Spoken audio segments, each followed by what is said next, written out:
Empaka z'omulimi Asinga 225 zitongozeddwa ku Prime Agro Farm ey'omulimi Sebastian Ngambwa esangibwa Ezirobwe mu disitulikiti e Hiruweero. Omukolo gwetabiddwako abalimi abazze basinga mu mpaka zino, abasazi b'empaka z'omulimi Asinga n'abavujjereze okuli ekitebe kya Budaaki mu Uganda, abakawudayiza abakuleetera akalungo k'enkoko n'ebyennyanja, kampuni ya KLM Airlines ne banki ya DFCO. Amyuka akulira Vision Group Jarvis Ndyanabo yabaddeyo ku lwa Vision Group, ate amyuka omubaka wa Budaaki mu Uganda Jost Van Etro yabadde omugenyi omukolo. Basoose kulambula bikolebwa ku faamu eno n'oluvannyuma ne bakuŋŋaana mu kibangiriza awategekeddwa omukolo ogw'okutongoza empaka zino.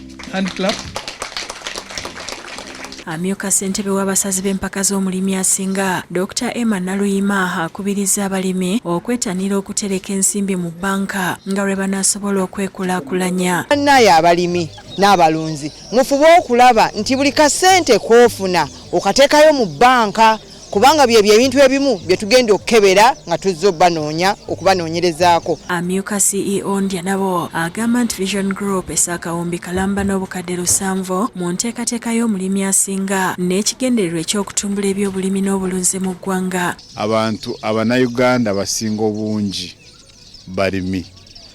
Bw'oba okoze bulungi mu by'okulima ne twongera standard y'okulima mu ggwanga lyaffe, tujja kukulaakulanya eggwanga lyaffe. Agamba empaka omwaka guno zitunuulidde nnyo abalimi abeegattira mu bibiina ziyite cooperatives. Twayongeddemu aka cooperatives okukolera awamu. Tubadde ne farms entonotono, kati twongeramu na farms eneneko. Naye kikulu nnyo okulaba nti faamu ezo zikola amagoba. Download the app on App Store or Google Play Store now.